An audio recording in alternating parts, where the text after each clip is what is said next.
Hello friends, welcome to रोजगार with Goldy Chaudhary. और आज हम करने वाले हैं यूपी की जीके का प्रैक्टिस सेट। और इससे पहले भी हम कई प्रैक्टिस सेट आपको करवा चुके हैं। चलिए, हमारा नेक्स्ट सेट कौन से नंबर क्वेश्चन नंबर से शुरू होगा? 121 से। तो 121 में दिया गया है कि प्रसिद्ध कुंभ मेला निम्नलिखित में किस नगर में नहीं लगता। इसमें पूछा गया है जो कुंभ मेला है वो कौन से नगर में नहीं लगता, हरिद्वार, वाराणसी, इलाहाबाद या फिर उज्जैन में। तो 121 का आंसर क्या है? बी, वाराणसी। वाराणसी में क्या नहीं मिलता है? लगता है कुंभ मेला। और इनमें लगता है हरिद्वार में भी, इलाहाबाद में भी और उज्जैन में भी कुंभ मेला लगता है। अगर इसमें बात करें हम वाराणसी में एक पर्यटन स्थल है। वाराणसी में क्या है? पर्यटन स्थल। वाराणसी में जो पर्यटन स्थल है वो है वरुण प्लस 80 के बीच। प्रथम उल्लेख किसने किया था वाराणसी के पर्यटन स्थल का? पर्यटन का अर्थवेद में। रामायण महाभारत में भी उल्लेख होता है इसका, देवदास द्वारा काशी की स्थापना। ठीक। और जैन धर्म के जो वे थे पार्श्वनाथ थे, छठवें तीर्थकार सुपार्श्वनाथ और 23वें पार्श्वनाथ, ये भी वाराणसी से संबंधित थे। तो जैन धर्म के छठे तीर्थकार सुपार्श्वनाथ और 23वें तीर्थकार पार्श्वनाथ कहाँ से थे? वाराणसी से थे। इसे क्या कहा जाता है? घाट 80। घाट में कुल कितने वो होते हैं घाट? तो 84 घाट होते हैं। कौन कौन से? दशामेध घाट, अहिल्याबाई का और मणिकर्णिका का घाट। ये किससे संबंधित क्वेश्चन थे? ये थे हमारे वाराणसी से। इसमें बात करते हैं हम इलाहाबाद। इलाहाबाद का अब वर्तमान में क्या नाम है? प्रयागराज।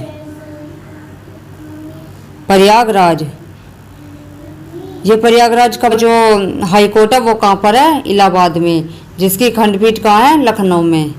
अगर बात करें हम इलाहाबाद का जो नाम आता है, इलाहाबाद को क्या कहेंगे वर्तमान में? प्रयागराज। तो सर्वाधिक जनसंख्या वाला जिला कौन सा है? इलाहाबाद, यानी वो प्रयागराज। अब इसे प्रयागराज कहेंगे। अगर इसमें बात करें हम कुल जनसंख्या वाला जिला, यूपी में कुल जनसंख्या वाला जिला भी क्या है? पहले नंबर पर कौन सा आता है? प्रयागराज। और यूपी में महिला जनसंख्या वाला जिला भी कौन सा है? फर्स्ट नंबर पर प्रयागराज। आवाज से संबंधित कुछ इंपोर्टेंट क्वेश्चन। चलिए नेक्स्ट क्वेश्चन पे चलते हैं। उज्जैन कौन सी नदी के किनारे है? छिबरा। Question number 122। स्वामी हरिदास जयंती का प्रतिवर्ष उत्तर प्रदेश के किस नगर में आयोजन किया जाता है? इसमें पूछा गया है जो स्वामी हरिदास जयंती है उसका आयोजन जो है उत्तर प्रदेश के किस नगर में किया जाता है? वृंदावन में, वाराणसी में, इलाहाबाद में या फिर आगरा में। इसका करेक्ट आंसर क्या है 122 का? ए, वृंदावन में। जो स्वामी हरिदास जयंती है वो कहाँ पर मनाई जाती है? वृंदावन में। अगर ये वृंदावन की बात करें तो ये आपका कहाँ पर? मथुरा जिले में पड़ता है ये वृंदावन आपका। बात करें हम मथुरा में जो है उत्तर प्रदेश से सबसे कम वर्षा होती है। अगर ज़्यादा पूछे तो कौन से जिले में होएगी? तो वो गोरखपुर में। चलिए अगले क्वेश्चन पे चलते हैं हम। अगर इसमें बात करें वृंदावन, तो वृंदावन में जो मंदिर था गोविंद देव मंदिर, वो किसने बनवाया था? वो बनवाया था 1590 में राजा मानसिंह ने। और ये कौन सी शैली से निर्मित है? द्रविड़ शैली से। और अष्ट सखी मंदिर भी, बिहारी जी मंदिर भी वृंदावन में है, कालीडा मंदिर भी और केसी घाट मंदिर भी। जो केसी घाट मंदिर कहाँ पर है? यमुना नदी के किनारे। और प्रेम मंदिर भी कहाँ? वो वृंदावन में। पर 123 उत्तर प्रदेश में रामकथा संग्रहालय कहाँ पर स्थित है? जो रामकथा संग्रहालय है वो कहाँ पर है? अल्मोड़ा, अयोध्या, गोरखपुर या फिर लखनऊ। तो 123 का आंसर क्या है? बी, अयोध्या। जो रामकथा संग्रहालय है वो कहाँ पर है? अयोध्या में। अगर इसमें बात करें हम अयोध्या के बारे में, तो सप्तपुरियों में से एक क्या है? अयोध्या। और अयोध्या का प्राचीन नाम क्या था? अयोध्यसा। और जन्मभूमि किसकी थी अयोध्या? श्री रामचंद्र जी की और आदिनाथ की, जो जैन धर्म से संबंधित थे। और महाजनपद काल में उत्तरी कौशल की राजधानी थी कौन? अयोध्या, महाजनपद काल में। और पुष्यमित्र शुंग जो थे, पुष्यमित्र शुंग थे, उनके लेख जो थे वे दो अश्वमेध यज्ञ करवाए थे। उन्होंने कहाँ पर करवाए थे? ये भी अयोध्या में। अगर इसमें बात करें हम गोरखपुर, जो नाथ संप्रदाय का सिद्ध पीठ है वो कहाँ पर है? गोरखनाथ मंदिर, वो भी गोरखपुर में है। और रामगढ़ ताल है वो महाजनपद काल में पुलिस व्यवस्था के लिए प्रसिद्ध है, तो वो भी कहाँ पर पड़ेगा हमारा गोरखपुर में। और गीता प्रेस भी कहाँ पर है, गोरखपुर में। ये तो गोरखपुर से संबंधित कुछ इम्पोर्टेंट फैक्ट। गोरखपुर में सबसे ज्यादा क्या होती है, वर्षा। सबसे ज्यादा क्या होती है, वर्षा। ज्यादा होती है वर्षा गोरखपुर में। और सबसे कम कहाँ पर होती है, मथुरा में। चलिए अब लखनऊ के बारे में फैक्ट कर लेते हैं। अगर इसमें बात करें लखनऊ किस चीज के लिए फेमस है, तो चिकनकारी, यानी कि चिकनकारी होता है कपड़ा। तो लखनऊ किसके लिए फेमस है, चिकनकारी के लिए। और लकड़ी के खिलौने कहाँ पर मिलेंगे, वे भी कहाँ पर मिलते हैं, लखनऊ में। और इलेक्ट्रॉनिक उद्योग भी कहाँ पर है, लखनऊ में। इलेक्ट्रॉनिक उद्योग। और लखनऊ में क्या है, हिंदुस्तान एरोनॉटिक्स लिमिटेड, वो कहाँ पर है, लखनऊ में। हमारे लखनऊ में पड़ता है ये भी। नंबर 124, यूपी की पूर्वी सीमा निम्नलिखित में से किससे मिलती है। इसमें पूछा गया है यूपी की जो पूर्वी सीमा है वो किससे मिलती है, नेपाल से, मध्य प्रदेश से, बिहार से, पश्चिम बंगाल से। तो 124 का क्या है, सी, बिहार से। तो यूपी की जो पूर्वी सीमा है वो किससे मिलती है, बिहार से। अगर इसमें बात करें नेपाल की राजधानी क्या है, काठमांडू। और नेपाल का राष्ट्रीय पशु क्या है, गाय।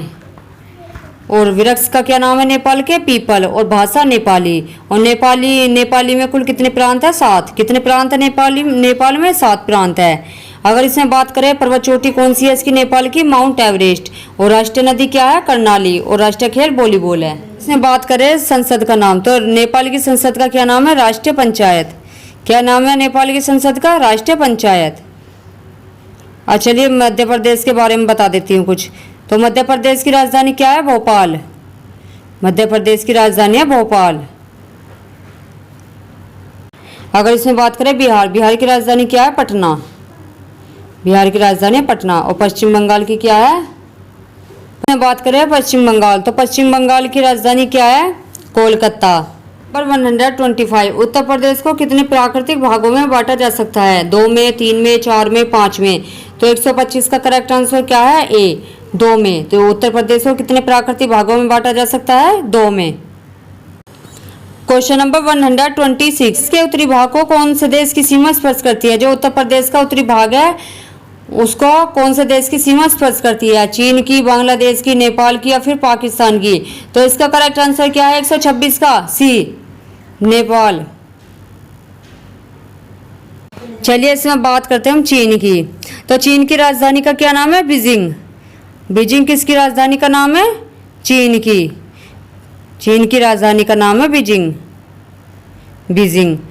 और चीन कब आज़ाद हुआ था, 1 अक्टूबर 1949 को। और संसद का क्या नाम है, नेशनल पीपल्स कांग्रेस, चीन की संसद का नाम। अगर इसमें बात करें जो चीन का राष्ट्रीय पशु है उसका क्या नाम है, पांडा। चीन के राष्ट्रीय पशु का क्या नाम है, पांडा, राष्ट्रीय पशु का नाम। और वृक्ष का नाम है गिंगको। पक्षी क्या है, पक्षी का क्या नाम है, क्रेन, ये वाला क्रेन जो चीन के पक्षी है। चीन के पक्षी का राष्ट्रीय पक्षी का क्या नाम है, क्रेन। और पुष्प का क्या नाम है, पियोनी। और भाषा का क्या नाम है, चीन की राष्ट्रीय भाषा क्या है, मंदारिन। और राष्ट्रीय फल का क्या नाम है, चीन के कीवी। और खेल का क्या नाम है, टेबल टेनिस। और सबसे ऊंची पर्वत चोटी माउंट कोमोलंगमा कहाँ पर है, चीन में। और राष्ट्रीय नदी कौन सी है चीन की, यांगसी, जो एशिया की सबसे लंबी नदी है। और चीन में कुल कितने प्रांत है, 34। चलिए ये थे चीन से संबंधित कुछ फैक्ट। अब बांग्लादेश की बात कर लेते हैं। बांग्लादेश की बात करते हैं अब। चलिए बांग्लादेश के बारे में कुछ फैक्ट बताती हूँ। अगर पूछा जाए बांग्लादेश की राजधानी का क्या नाम है, तो ढाका है बांग्लादेश की राजधानी। किसकी, बांग्लादेश की। और मुक्ति दिवस, बांग्लादेश में मुक्ति दिवस कब मनाया जाता है, 16 दिसंबर 1971 को। बांग्लादेश की संसद का क्या नाम है, जातीय संसद। और पशु का क्या नाम है, बंगाल टाइगर। और राष्ट्रीय खेल क्या है बांग्लादेश का, कबड्डी। और फल कटहल। राष्ट्रीय नदी कौन सी है, सुरमा। और पर्वत चोटी कौन सी है, साका हैपोंग। और बांग्लादेश का जो राष्ट्रीय वृक्ष है उसका क्या नाम है, आम। पुष्प का क्या नाम है, वाटर लिली। और कुल कितने प्रांत है बांग्लादेश में, 8। और राष्ट्रीय भाषा है बंगाली। अब बात करते हैं हम पाकिस्तान। अगर इसमें बात करें पाकिस्तान की राजधानी क्या है, इस्लामाबाद। और पाकिस्तान आज़ाद कब हुआ था, 14 अगस्त 1947 को। और पाकिस्तान की संसद का क्या नाम है, नेशनल असेंबली। और राष्ट्रीय पशु का क्या नाम है पाकिस्तान के? मारखोर। और राष्ट्रीय वृक्ष का क्या नाम है? सेंडुरस देवदार। किसके? पाकिस्तान के। और राष्ट्रीय पुष्प का क्या नाम है पाकिस्तान के? जैस्मिन। और भाषा उर्दू है पाकिस्तान की। और राष्ट्रीय फल का क्या नाम है? आम। और खेल का क्या नाम है? मैदानी हॉकी। और सबसे ऊंची पर्वत चोटी केटू गॉडविन ऑस्टिन कहाँ पर है? पीओके में। और सबसे लंबी नदी कहाँ पर है? सिंधु। सबसे लंबी नदी पाकिस्तान की कौन सी है? सिंधु नदी। और पाकिस्तान में कितने प्रांत है? 8 प्रांत। और सबसे बड़ा शहर पाकिस्तान का कौन सा है? कराची। कराची शहर पाकिस्तान का सबसे बड़ा शहर है। और पाकिस्तान का जो संविधान था वो कब लागू हुआ था? 14 अगस्त 1973 को लागू हुआ था। पाकिस्तान के राष्ट्रीय गान का नाम क्या है? कौमी तराना। और पाकिस्तान का पहला राष्ट्रपति कौन था?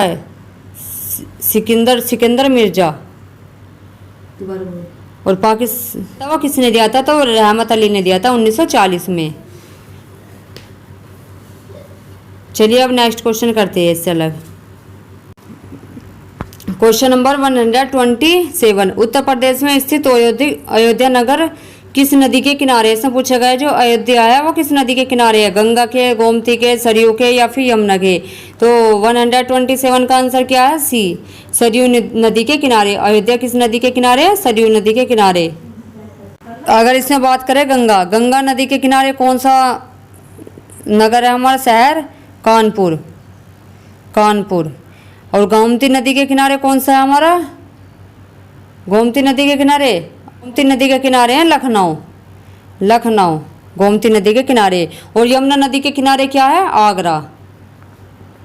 Question number 128। उत्तर प्रदेश में तेल शोधक कारखाना किस स्थान पर है?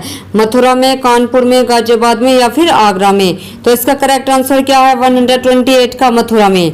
जो तेल शोधक कारखाना है किस स्थान पर है? तो मथुरा में।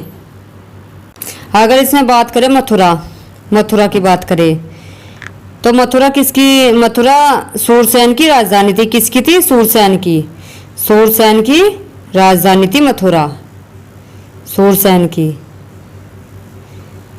अगर इसमें बात करें महाजनपद काल में थी सूरसेन की राजधानी मथुरा। और मथुरा किसके लिए फेमस है? साटक वस्त्र के लिए। और मथुरा शैली जो थी भगवान बुद्ध की प्रथम मूर्ति बनी थी मथुरा शैली में। और राजा जो सूरजमल थे उन्होंने भरतपुर राज्य की राजधानी बनाई थी। और श्री कृष्ण और द्वारकाधीश और विश्राम घाट का पर है सभी जो है ये मथुरा में ही है।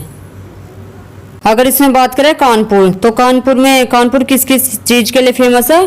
फास्फेट उर्वरक के लिए। कौन फेमस है? कानपुर। और इलेक्ट्रॉनिक उद्योग के लिए भी कानपुर फेमस है। अगर इसमें बात करें हम कानपुर किसके लिए फेमस है? और हिंदुस्तान एरोनॉटिक्स लिमिटेड वो कहाँ पर है? कानपुर में। और एपेरल और हॉजरी पार्क भी कहाँ पर है? कानपुर में।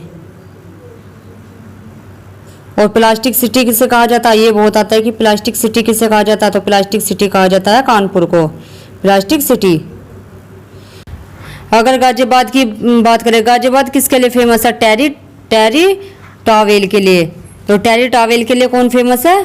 गाजियाबाद। और गाजियाबाद किस के लिए फेमस है? और ऊनी वस्त्र उद्योग के लिए भी गाजियाबाद फेमस है। और वाराणसी और चीनी उद्योग के लिए कौन फेमस है? चीनी उद्योग के लिए भी गाजियाबाद फेमस है। और आगरा की स्थापना कब हुई थी? 1504 में। किसने करी थी? सिकंदर लोदी ने।